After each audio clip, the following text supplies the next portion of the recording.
Bharatiya Janata party ने लोकसभा चुनाव की तैयारियां शुरू कर दी हैं। ऐसे में दिल्ली रोड स्थित एक रिसोर्ट में लोकसभा चुनाव की कार्य योजना पर लंबी चर्चा हुई है और बैठक में मुख्यमंत्री भजनलाल शर्मा, प्रभारी अरुण सिंह, प्रदेशाध्यक्ष सीपी जोशी, संगठन महामंत्री चंद्रशेखर, वरिष्ठ नेता ओम माथुर, केंद्रीय मंत्री कैलाश चौधरी, अर्जुन मेघवाल सहित प्रदेश कोर कमेटी के पदाधिकारी, मंत्रीगण, सांसद, विधायक और प्रमुख कार्यकर्ता मौजूद रहे।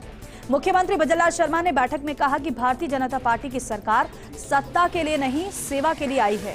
हम डबल इंजन की सरकार के जरिए प्रदेश में निश्चित रूप से पीएम मोदी की गारंटी पूरा कर रहे हैं। सीएम ने कहा, हमने आंकड़ों अग्रणी राजस्थान के संकल्प पत्र में किए गए वादे को 1 महीने में ही लगभग 10 गारंटियों को पूरा करने का काम किया है, जिनमें 450 में सिलेंडर, पेपर लीक अपराधियों के लिए एसआईटी, गैंगस्टर्स के उन्मूलन के लिए anti gangster task force, CBI को जांच की अनुमति, श्री अन्नपूर्णा रसोई, भ्रष्टाचार पर जीरो टॉलरेंस आदि शामिल हैं।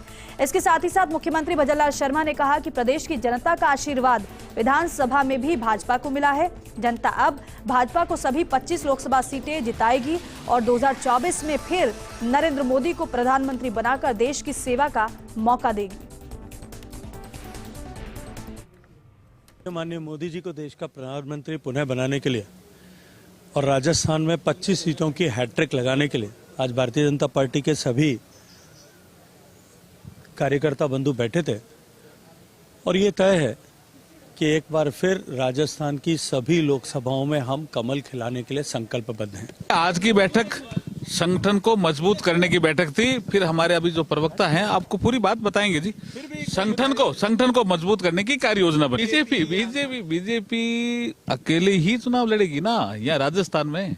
पिछली बार हमारा एनडीए का घटक दल जो जहाँ हैं, जिन राज्यों में वहाँ है, यहाँ तो बीजेपी है ना। आने वाले चुनाव में जिस तरह से प्रधानमंत्री नरेंद्र मोदी जी ने जो गरीब कल्याण की योजना नीचे तक पहुँचाई और विकसित भारत का जो संकल्प लिया है और उस सब को लेकर पूरे देश के अंदर उत्साह है और आने वाले समय के अंदर राजस्थान में 25 की 25 सीटें भारतीय जनता पार्टी की आए और निश्चित रूप से इन सब पर चर्चा हुई और जैसा कि विकसित भारत संकल्प यात्रा भी पूरे देश भर में चल रही है, तो अंतिम व्यक्ति जो है, जो पात्र व्यक्ति है, उनको इस योजना का लाभ भी मिले, इन सभी विषयों पर और आगे की रणनीति के ऊपर चर्चा की गई। इस तरह से पिछले 5 वर्षों से इस सरकार ने देश के प्रधानमंत्री मोदी जी की महत्वाकांक्षी योजना को लटका के रखा, क्योंकि राजस्थान में पानी की सबसे ज्यादा दिक्कत है। यहाँ 1% पानी है और भूभाग सबसे बड़ा है।